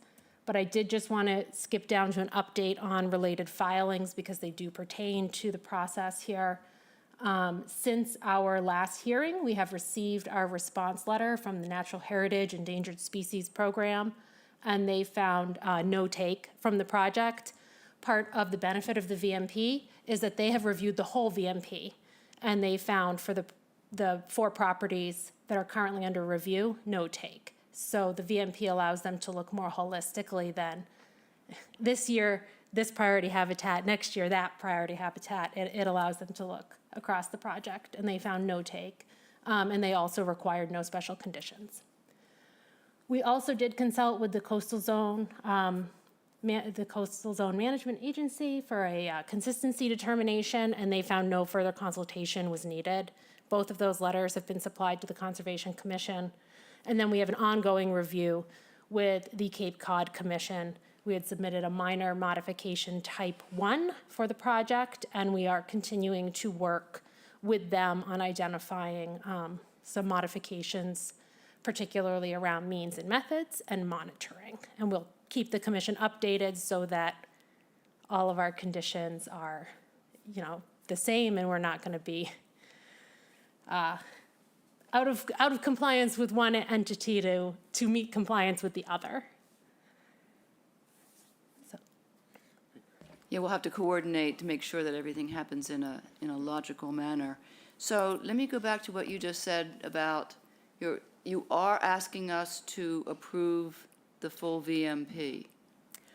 We are asking for approval for the 5 years of work that are in the YOP. But we're limited to only 3 years. Under the Wetland Protection Act, you can issue 5, so that would be a modification to the variance request to allow you to allow yourselves to issue a 5-year order of conditions. But I think under the bylaw, it keeps us limited to the 3. And you can't. Not prospectively that I'm aware of. Okay, because that is You may have to either submit something, an amendment, or something like that.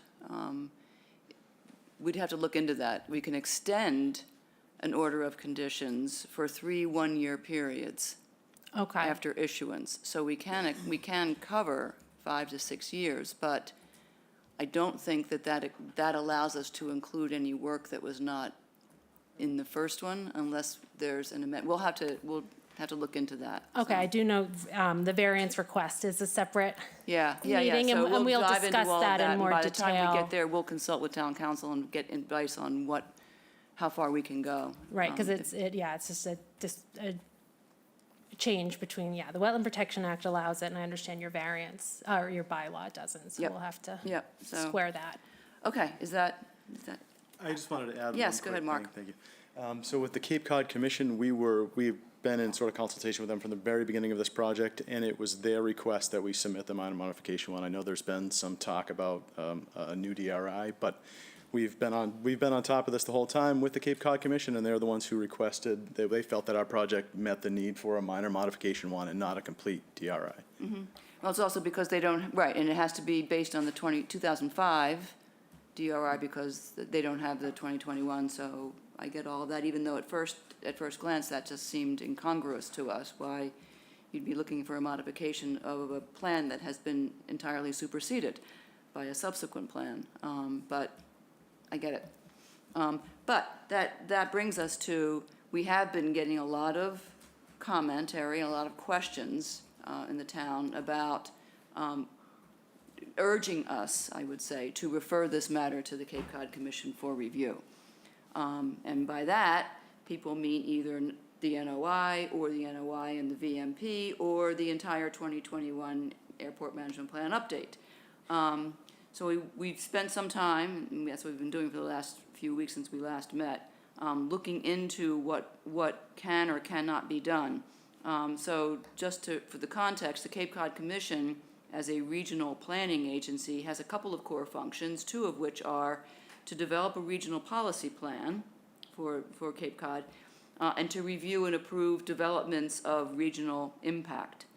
So some projects automatically go to the Cape Cod Commission for review under state law.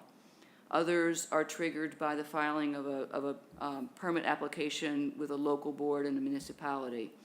And that board can refer the matter to the Cape Cod Commission if it involves a project of regional impact. So, as we said, the 2005 airport management plan was reviewed, modification requests were.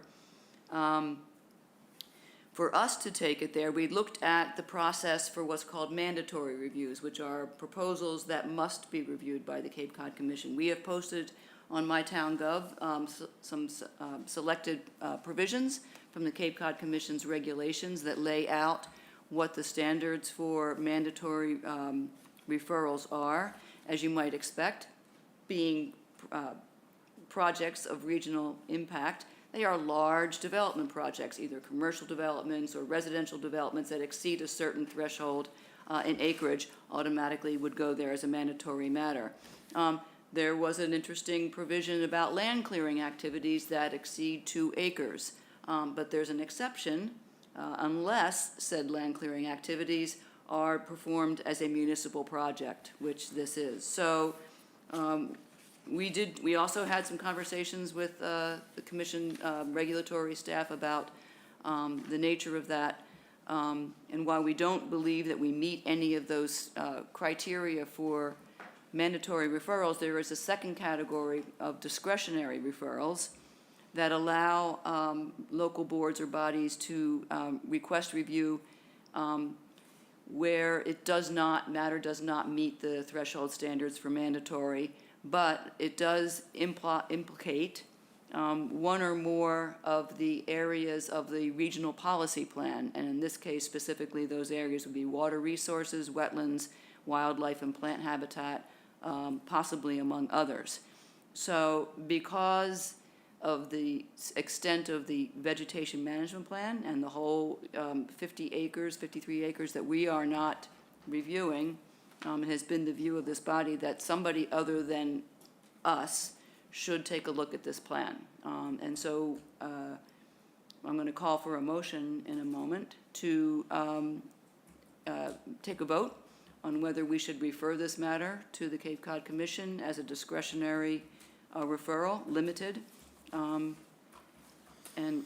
if we do that, I'll also point out that under the Cape Cod Commission regulations, if we vote to approve a discretionary referral, the matter must be forwarded first to the select board of the town, and the select board, while under no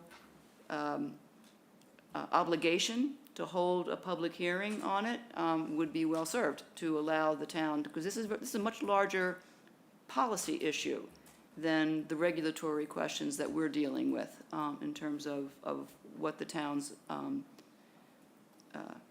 perspective on the airport and its role in the town is. So the select board can hold a hearing, and they are also invited to submit commentary to the Cape Cod Commission on the matter when it goes there. So with that, I would ask for, is there a motion to refer the notice of intent and the vegetation management plan to the Cape Cod Commission as a limited discretionary referral? Yes. I move, yes, so moved, no. I move that we do a discretionary referral for the notice of intent and the vegetation management plan to the Cape Cod Commission. Gordon, second. Roll call vote. Bob? Aye. Elise? Aye. Karen? Aye. Mary? Is she there? Are you there? She's looking at me. Aye. Okay, thank you. And I vote aye. Sorry. That's okay. That's okay. So we will do that. We will fill out all the proper forms. We will send it to the select board. Unlike a mandatory referral, there is no stay of our proceedings at this point by doing this. There might be once the Cape Cod Commission takes a vote. Don't know. If they vote to accept the referral, that may or may not stay our proceedings. We'll have to look into that. But at this point, nothing is stayed, at least until such time as the Cape Cod Commission takes a vote. So we will power on in our schedule.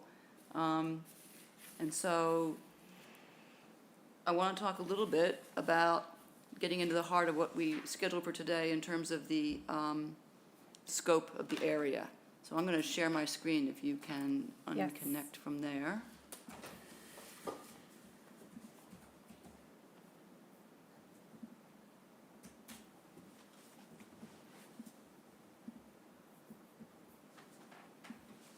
thank you. Share, share, share.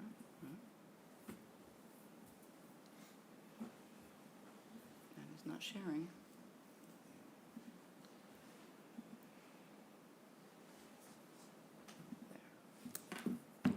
There it is. Okay, so I just wanted to drill down a little bit on the two color-coded plans that were part of the vegetation management plan that allow us to, it's much easier to visualize what is being proposed when you see it in color as opposed to the black and white plans. So there's been a lot of commentary about the size of what is designated as the management or the obstruction zone. And as I understand it, as we've read the materials, the runway at the airport is currently classified as a Type 2 runway for small planes and visual approaches. And so the primary approach, the approach pattern on the south side extends 200 feet beyond the runway and starts at that point and goes up on that imaginary plane at a 20-to-1 slope for a mile. Okay, got that right? Correct. Good. Some commentators have questioned whether that is right.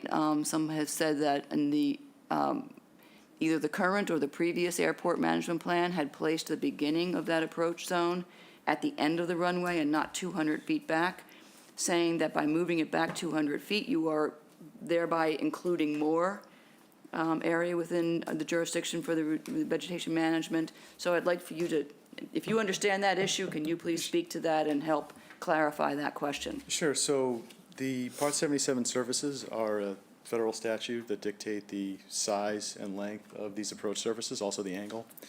There are different, also what's called advisory circulars that have different surfaces. I know this has come up as well. There are different types of surfaces that fall underneath the Part 77 surface. But speaking directly to the Part 77 surface, the new regulations in Section 77.19 subsection C dictate the primary surface extends 200 feet beyond each end of that runway. So according to the new federal regulations, the surface does start at 200 feet from the end of the paved runway. Okay.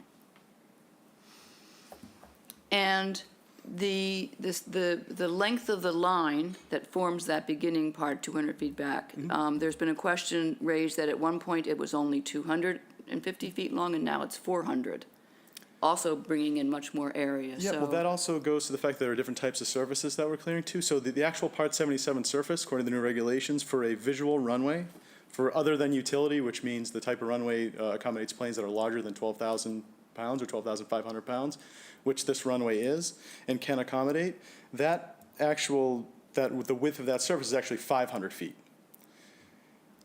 which we're proposing to clear less than that. Okay. Based on the Type 4 OC obstacle clearance surface that we're proposing that's underneath part. I know there's a lot of parts and surfaces and the like, but the part, just one thing to keep in mind is that Part 77 is the overarching sort of federal statute that these other surfaces fall under. So the Federal Aviation Administration has what's called an advisory circular, and that's their guidance on what engineers and planners use to design and plan things at an airport. So I know Part 77 gets thrown around a lot, but the surface is a Type 4 obstacle clearance surface, which is actually less wide than the Part 77 surface. And this was all determined through that in conversations with the FAA.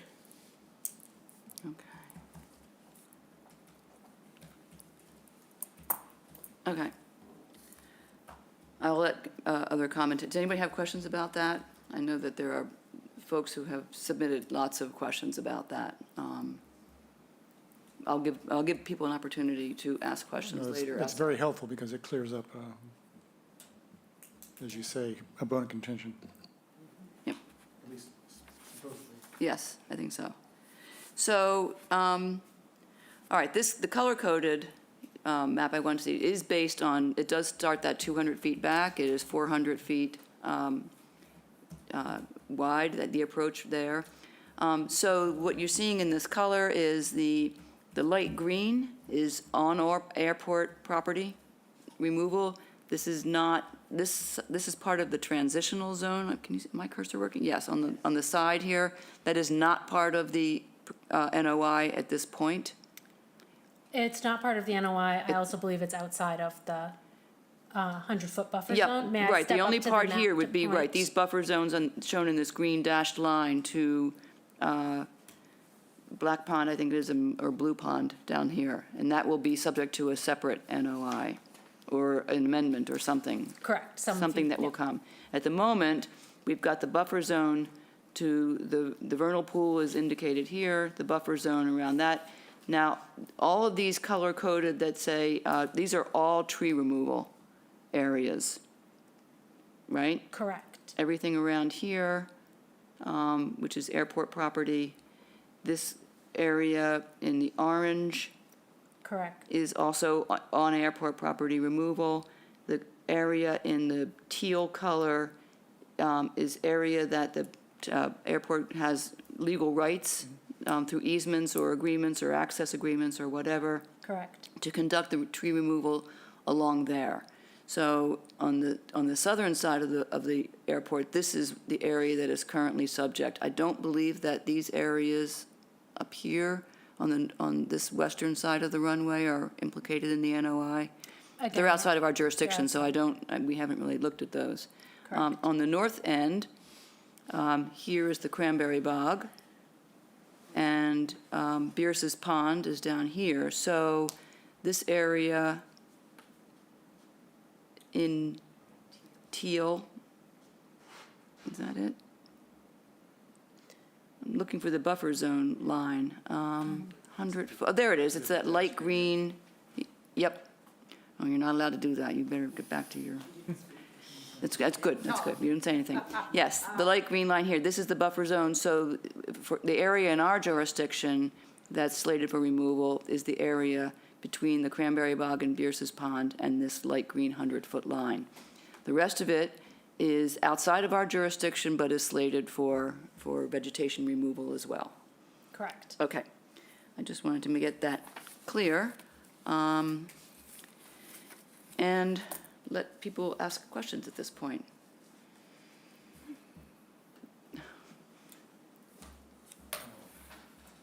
I thought this was going to be sort of a listening part today because of your schedule. No, So this is right now we're talking about the extent of what's proposed. Okay, What's yeah. in front of us, the area, the scope. We're not going to get into means or methods. We're not going to get into performance standards or variance requests. That comes a little bit later, just so that we understand the scope of what has been. Yeah. And I'm hoping that. Yeah, I think I'm clear on the scope. My questions come later when we get down into the weeds, as it were. Okay. Erin?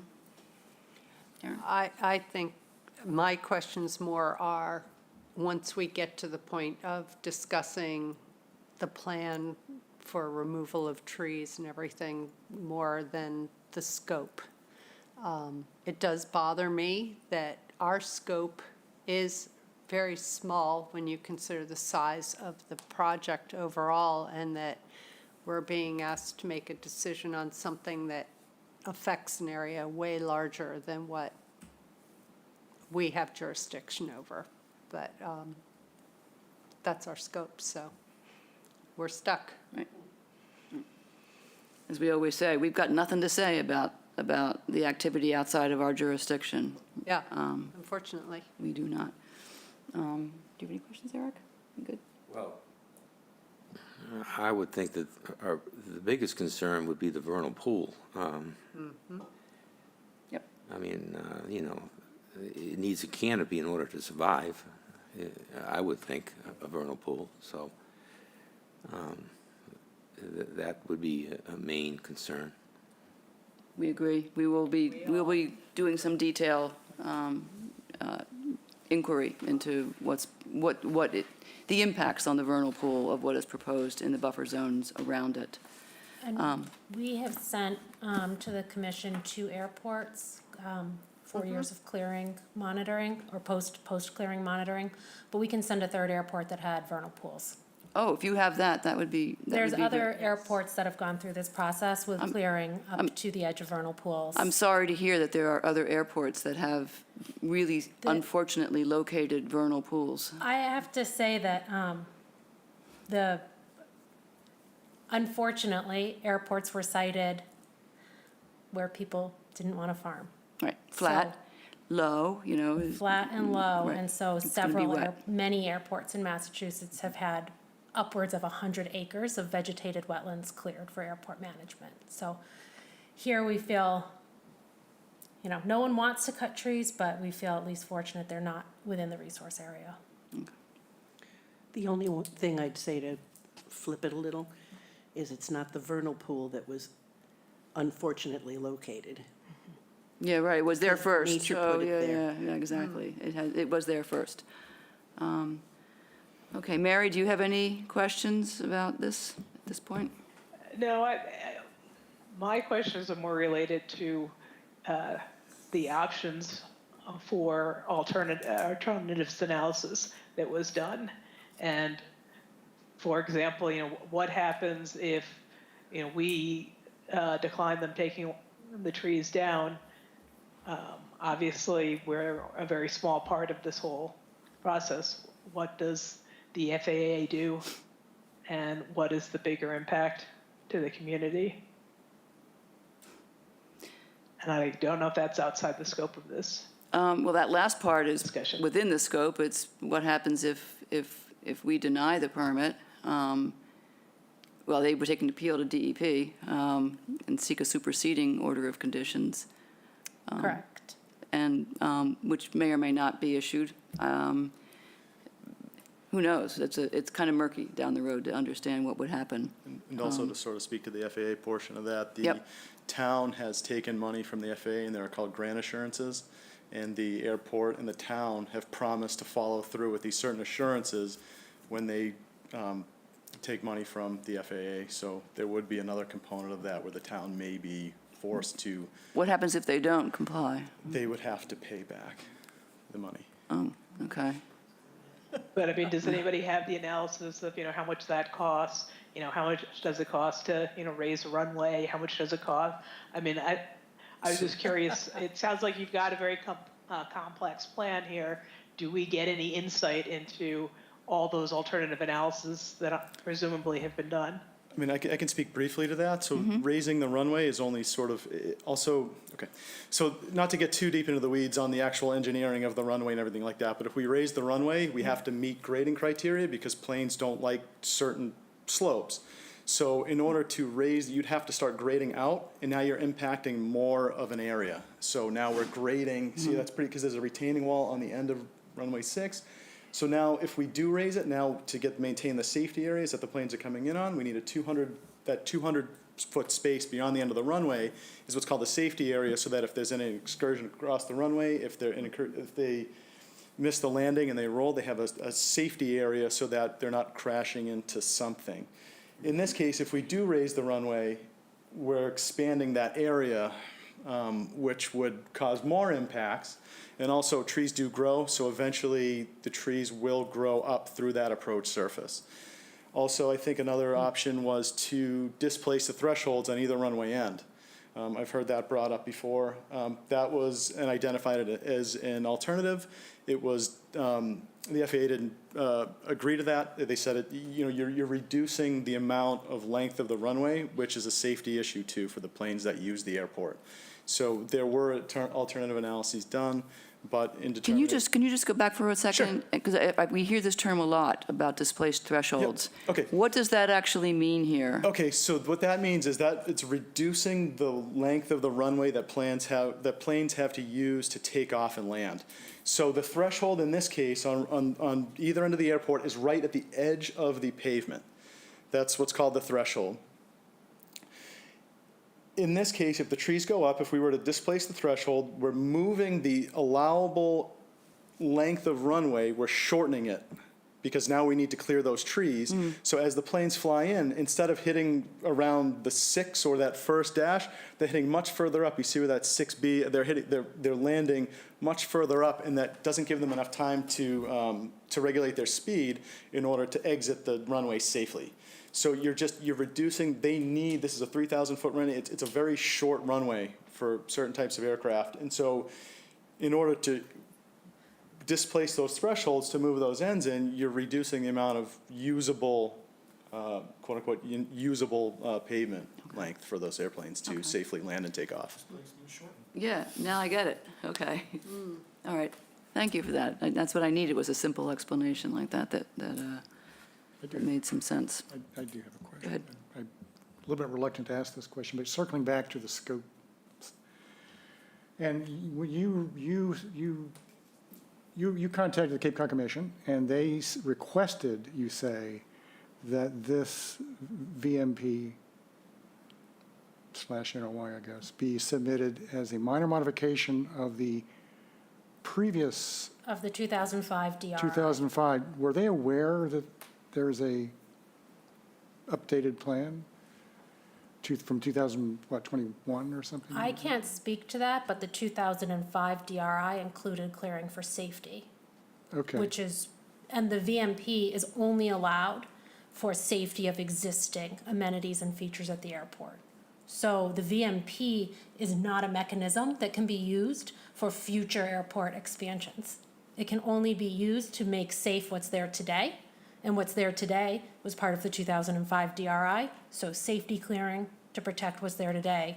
Okay, so it only is- applies to what's there now, it does not apply to future plans under the new AMPU, is that what it's called? Or the Yes, the airport master plan update. master plan, yeah. So is that a fair understanding? Right, if something were modified at the airport and then we said, oh, well, now we have to clear these other areas, it's a separate process. Okay, all right, got it, thank you. Other questions or comments? Anybody online or In the audience? in the audience? Yes. You may come up and, Can I make a presentation? Or are you commenting on? yep, if it's pertinent to what we're talking about now, yes. I think I'd rather wait. I have a number of things I can make comments on. Relevant. Come on up here and do, you need to speak in the microphone for one thing. You know the rules. No, the table. Yeah, the table would be better.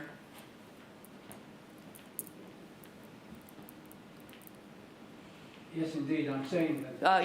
You put the microphone, you need to push the green button. Have a seat. Make it comfortable. Relax. Make sure that green button is lit up so that Mark can hear you. Okay. Yeah, for the record, Michael Thompson. Yes, I. You're not, Push your mic button. Is it green? New technology Yes. since I was here yes, last, I'm it sorry. is working, yes.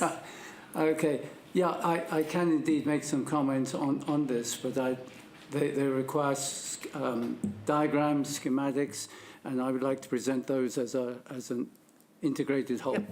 Okay, so do you have any questions for today? I don't want to get into specific questions here, no. Okay, then we will, so take a look at what the scheduling, what the schedule is and how the topics are parsed over the next two hearings, and figure out when the best time that you think would be to present it as a whole. Plus, you may have an opportunity to make a presentation to the Cape Cod Commission Yeah, I mean, or the Select okay, Board. sure, we can, yeah. Okay. Thank you. That's fine. All right, any other questions or comments? So at the next hearing, we're going to do a deeper dive into the impacts in terms of the affected buffer zones and areas, what the performance standards are, the methods and means that are proposed, and the request for variances. So that'll be a lot, and we'll go into them, each of them in detail. Mitigation will come later, because there's been no mitigation proposed. So, yeah, we're going to mention the fact that you can start thinking about that, because at the last hearing, we were hoping that there'll be a proposal for mitigation. Because in off-resource area mitigation is proposed, is possible. Municipal project, the town has off-site mitigation available, so there are options. So, but that's at the end of the process, once we understand the impacts to the resource areas. Okay, thank you. All right, so is that, with that, we have a motion to continue this to, March 6th? nope, this is No, I mean, February 28th. February 28th. Yep. I move that we continue the notice of intent for 240 and 438 George Ryder Road and 1652 Main Street to the meeting on February 28th, 2024. Gordon, second. Roll call vote. Bob? Aye. Elise? Aye. Karen? Aye. Mary? Aye. And I vote aye. We will meet back here on February 28th. Thank you you. for everything. All right, Paul, is there anything else? Any No, Madam Chair, that concludes the meeting. No unforeseen business unless anyone else has any.